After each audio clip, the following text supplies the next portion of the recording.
Hello and welcome to Sense Lab at the Yale Center for Medical Informatics. You can access the Sense Lab suite of web resources by typing senselab.med.yale.edu in your browser. What we're going to do today is look at three databases which are related to the sense of olfaction, and those are ORDB, OdorDB, and OR Model DB. So ORDB is a resource that stores genomic and proteomics information related to olfactory and chemosensory receptors. OdorDB is a resource that stores information related to odors, and OR Model DB is a resource that stores information related to computational models of olfactory receptors and other chemosensory receptors, typically those that follow GPCRs of type A. What we're going to do is look at a brief introduction to each of the resource with a little introduction as to how to use these three resources, and also what we're going to look at is how these resources are integrated. So let's start with the olfactory receptor database. So you click on the olfactory receptor database, and what you'll see here is this is our homepage, and you'll see that there's links related to human olfactory receptors, mouse olfactory receptors. This is a sequence analysis, sequence comparison exercise that we undertook a few years ago when the human and mouse olfactory receptors were mined from the human and mouse genomes. So using this is not going to be part of this video, but you can click on this and you can see the sequence comparisons from different resources. What we're going to do typically is look at how to use the olfactory receptor database, what kind of information it provides, and also this new search feature which allows you to leverage the different attributes in order to narrow it down to the receptor that you're looking for. So let's start by going to enter ORDB. And what you'll see here is the information is stored in a certain hierarchy in the olfactory receptor database. And that's called the EAVCR, Entity Attribute Value, with classes and relationships. So you see here the different classes that are available. And for each of those classes, you'll see how many entries are there. Now, over the last close to 2 decades, the olfactory receptors that we have risen from about 1,000 entries to close to 14,500. And you'll see that they represent information that has been submitted by users, but also has been mined from 6,500 GenBanks. It represents the work of 135 different labs. We'll look at what OR names are, and it also represents the publications from close to 500 publications, 81 different strains, receptors from 36 different tissues, and of 4 different types. You can find out something more about a class, but if you click on the number, it takes you directly to the entries. So I've clicked at 14,450, and what you see here is information. For example, you see CECR1, then there's a pipe, and then there's ODR10. This is C. elegans, chemosensory receptor 1. This is the ORDB nomenclature. Now, the ORDB nomenclature does not follow any specific method. It's chronological. So when you have CECR, it says C. elegans, chemosensory receptor 1. These have been numbered in the order they have been entered into the database. What you see on the other side of the pipe, for example, here you see ODR-10 is the name given to that particular gene in the lab in which it was either discovered or cloned, etc. This is important because we understand the ORDB nomenclature, but very often people are looking for receptors based on the common names. There's more than 10 pages of these, and you can see there's 40 per page. Now, if you clicked on Show All, you would probably get all the chemosensory receptors, and that's kind of an extensive list. But let's just randomly click on one. I'm looking at CECR11, which is a C45H4.15, and this is the kind of information you're typically going to see. So this is the name that we give it, the CCR11. As you can see, it's C. elegans chemosensory receptor. It was the 11th C. elegans receptors. The reason why we decided not to call it OR type, for example, is because we decided that there were different kinds of receptors in the chemical senses, and you would find one of these is OR, and we'll look at that again. So it tells you that it comes from C. elegans. It tells you it comes from chromosome 3. This is the GenBank link from which it was mined. This is the PubMed link for this particular paper.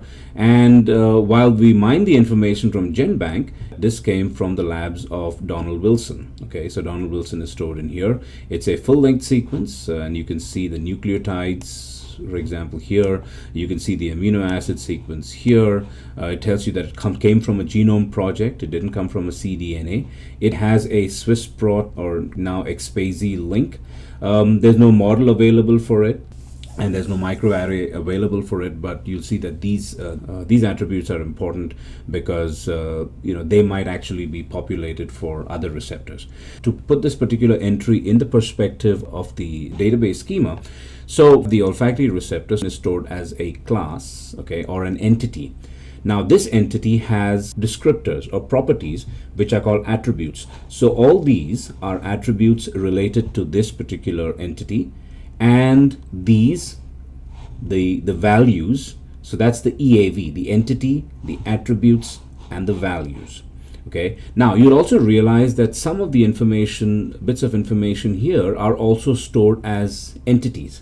The reason why some information is stored as entities is because what happens if this information has to be repeated? What, for example, if there is another resource which comes from the same GenBank entry? Well, we don't want to keep entering these information as entries again. Now, if you click on show for any of these which actually have show, you'll see that this information is stored as an entity. It has its own attributes. Now this is not very well populated, but that's fine. And for that particular attribute, that is the name, we have a value. Okay, and you'll see this very clearly in the case of, for example, Donald Wilson is stored as an entity, because if there's other receptors that came from the labs of Donald Wilson, then we don't have to re-enter that information. So if I show Donald Wilson, so Donald Wilson is the entity, and so what you're going to see is these are the attributes for the entity Donald Wilson, and so these are the values. And one of the reasons why for the sequence lab, or the leader of the lab from which that sequence came, the reason we have this is because we want ORDB to also be a kind of a community setting where people can communicate with experts and share information. Now, what you'll see in Sequence Lab is also show other. So if you show other, you'll get a list of all the other olfactory receptors or chemosensory receptors that can be attributed to the labs of Donald Wilson. So if I click on CCR104, you'll see that that also belongs to the lab of Donald Wilson. Okay, and this is one way in which the EAVCR, the database schema, allows information to be integrated properly or more efficiently. If, for example, you click organisms and you show other organisms, it's nothing novel here because all these are C. elegans. So all other receptors in ORDB that have been attributed to C. elegans. This is the kind of information you expect to get once you come to olfactory receptors. And here, for example, you can look at the other organisms too. So, for example, if I click on the number, remember, always click on the number, and the number will tell you all the other organisms that are represented here, and there's 70 of them. You click on labs. The work of 135 different labs have been represented here, and you're going to see, and you can see all of those. So, for example, because we know that Bonner is an entity, you'll see all the attributes and all the values. So this is from the work of Tom Bonner, and you'll see his affiliation and his email. Okay, and this is typically how this information works. We looked at organisms, we looked at sequence labs, the different types of tissues. These are different. Again, GenBank is just going to give you a link to the GenBank. So even if we click on this, it'll tell you what the information is. Search. Now, because there's 14,450 receptors in here, how do you search for the one you want? And one of the ways you can do this is by using filters. You might say, well, I want everything that has to do with mouse. And one of the ways in which you can look at this is you say, I have attributes, right? So I have all these attributes, for example, chromosomes. one of the attributes is sequence lab. One of the attributes is what type of sequence it is. Or one of the attributes is what's the PubMed ID.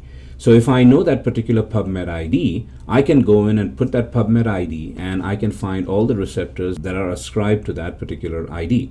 So let's say, for example, because I know this database, I say I'm just going to go with the name and I'm just going to call it OR11. So this is one of the earliest olfactory receptors determined. And if I click on search, now the search results here are in different forms. Okay, you can get an HTML, XML text, or even just basic text.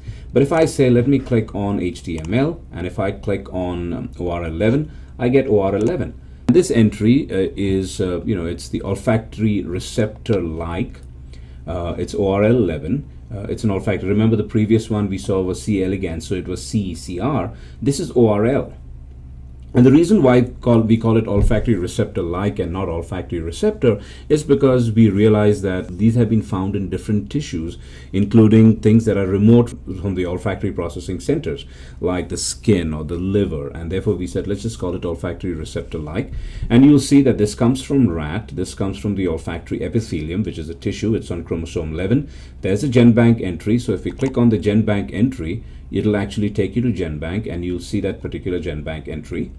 Okay, you can click on PubMed, the PubMed link, and it'll take you to the link for that particular paper, which is one of literally the first paper which actually talked about the discovery of an olfactory receptor in that Cell paper by Buck and Axel.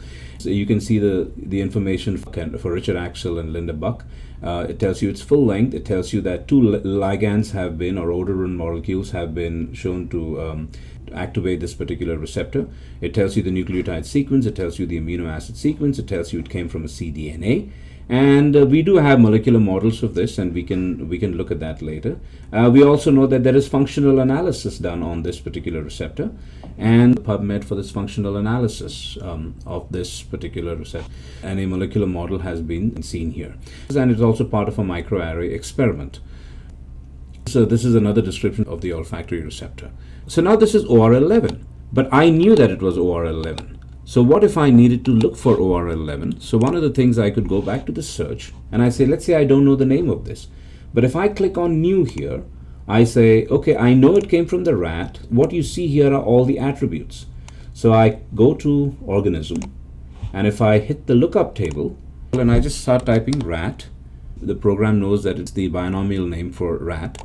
Now if I search for rat, I'm going to get a lot of things. So I go to the chromosome attribute and I say, look up chromosome 11. Remember, the aim of this is to show you how you can use the attributes as filters to narrow down the number of receptors. And if I click on search, how many do I get? Well, I get quite a few. Remember, this is the one I'm looking for. I want to narrow it down to this OR11. Now I know it came from the lab of Linda Buck, so I go to sequence lab and it gives me a lookup. And if I say, it'll tell me who that person is, and I click select, and so it comes from Linda Buck. Let me see if I've narrowed this any. So I can actually say that I got this.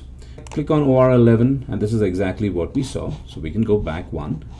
It tells you it came from rat. Now notice that's the information that it's trying to kind of give you. Okay, so if I say, well, I know that this is how I can narrow it down to OR11, and I know it comes from the rat, it's chromosome 11, and this is a sequence lab. Now if you look at this, these are exactly the attributes that I used to create this particular filter. But what if I say, well, I know I want a name, but I know it's from rat, I know it's on chromosome 11, and I know it came from the labs of these people. I don't want to see that information. So you might say, okay, click off, and click off. And so if I do the search again, it'll just give me the information I want. But without having to go into this particular link, if I say, I want to find out what the protein sequence is. Okay, if I want to see the protein sequence, so I can click, for example, on amino acids, which is up here. I can click on amino acids. But now remember, there are tick marks on this. That's all I'm going to see. Okay, and so I hit search, and I'm going to get the protein sequence. Okay, and that's so you can get the nucleotide sequence also. Now, if you say, well, I want to redo this search, but I don't care about this particular chromosome, so then you can always click that particular thing off, okay, and if I say, we know the sequence labs, I don't care about the organism, so now we're probably going to get a bigger list. So if I click on this, what you're going to get is a lot of the protein sequences of a lot of the receptors that come from the labs of Linda Buck, and that's how the information is stored. From her lab, you have a lot of olfactory receptors. We have vomeronasal receptors from the vomeronasal organ. Some more olfactory receptors. We call these the TPR, taste papilla receptors. And so you see there's about 107. There's 107 receptors that are in ORDB, which came from the labs of Linda Buck. What happens if I say, well, yes, we get some taste and vomeronasal receptors, but let me filter this down and say, well, I only want vomeronasal receptors. So that's the CR type, and now we'll have a lookup here. So if I type in V and R, which is vomeronasal receptors, and I select that, so now I've added another filter. So what I expect to get is the amino acids and the name from the labs of Linda Buck, but these I only want vomeronasal receptors. But I know they're vomeronasal receptors, so I don't want to necessarily be told that they're vomeronasal receptors. So I click on search, and I only get the vomeronasal receptors, and you see there's 29 of them. Okay, so one of the good parts of using the attributes to create these particular filters is that you can, every time we add a new attribute, so we say, okay, now we need another descriptor. That descriptor is useful for a chemosensory receptor. That particular attribute automatically becomes another filter to narrow down searches in ORDB. So now let's go to ORDB. Okay, so again, we are looking at Sense Lab, and it takes us to ORDB, and we click on ORDB. Now this is a smaller resource. Now remember, ORDB is not a repository of all odors or all organic molecules ever. This is information that is strictly odors that have been known to interact with olfactory receptors. Okay, so for example, if I clicked on data, and I saw that that odors are classified based on cyclic structure, what their functional groups are, what the nature of the hydrocarbon is, and if I click on 6, it'll tell me whether it's a benzene ring, it's a branch chain, it's cyclic, there's a double bond, there's a straight chain, there's a triple bond, etc. And this is the third part that's really important, and we tell you that these are odors, and if you click on the number, as usual, you click on the number and you get all the odors that are part of this resource. And I think there's about 257 of them. Now, again, these are odors that have been known through functional analysis to activate or inhibit or in some ways interact with olfactory receptors. Let's go back to odors for a second and look at, for example, 2-octanone, for example. So what you'll see here is what kind of information will you get about the odor? Well, you'll get information. This is the name. There's nothing in the description here, but this is the chemical abstracts number. This is the molecular formula. It tells you there's a functional group. It tells you it doesn't have a cyclic structure. It tells you it's typically a straight chain, and here's the two-dimensional structure. This particular link is really important, and what this link is it tells you each of these odorant molecules which serve as ligands to chemosensory receptors. This is where we see the integration between ORDB and ORDB.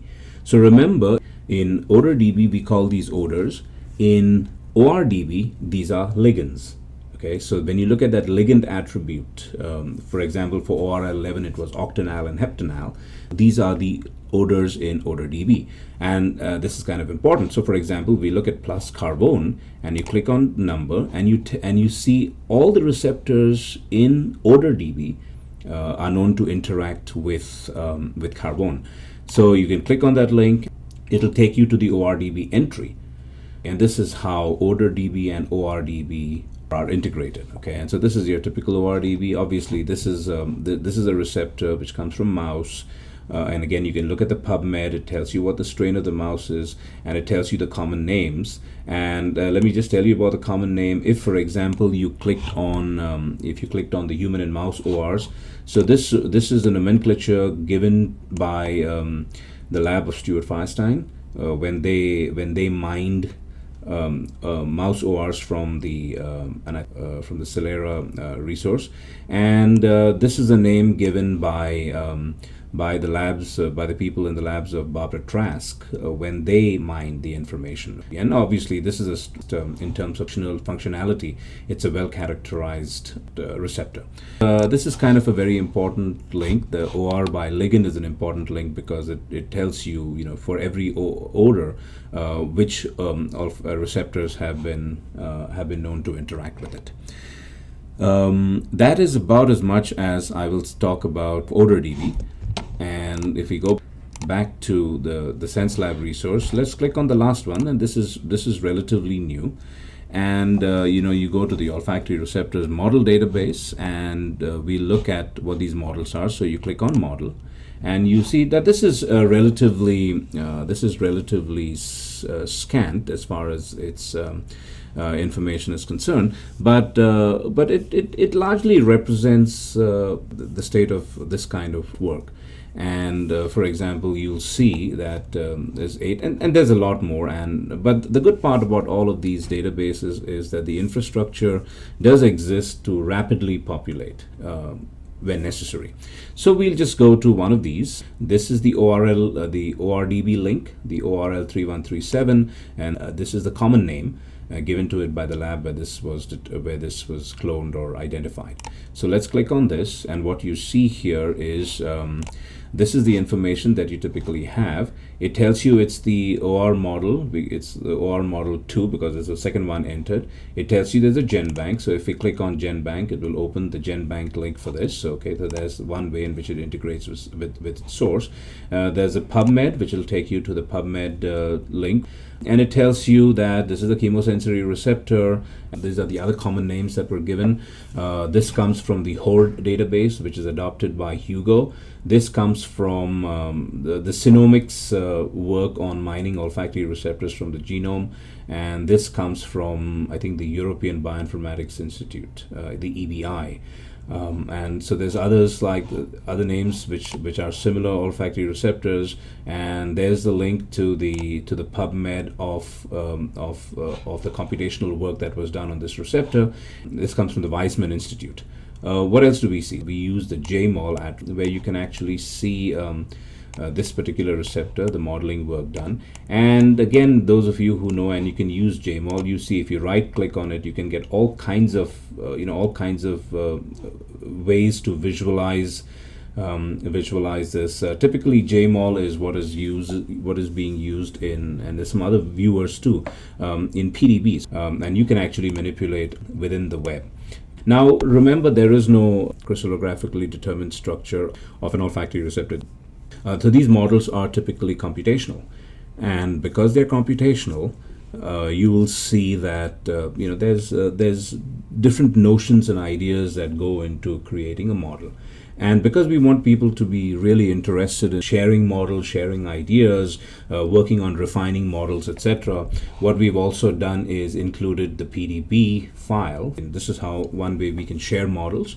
The OR model DB integrates with other olfactory receptors, and for example, if this model was associated with a ligand, then you would get you would get the name of the ligand, and once you got the name of the ligand, that would incorporate with OdorDB. So let me look for one where there is a ligand. So MOREG, does it have a ligand? Yes, it does. And if you click on that ligand name, you will actually go to the information of that ligand in OdorDB. So you see that each of these databases, as they're developed, they will integrate with ORDB and OdorDB. We do allow users the facility to get an account and put their own information, and they have the option of keeping it private for a while, until, for example, a publication is out, and after that we recommend that they share it. If you have any questions, please contact me at chiquito.crasto@ttu.edu. I'll be happy to help with this, and I hope this has been instructive. Thank you very much.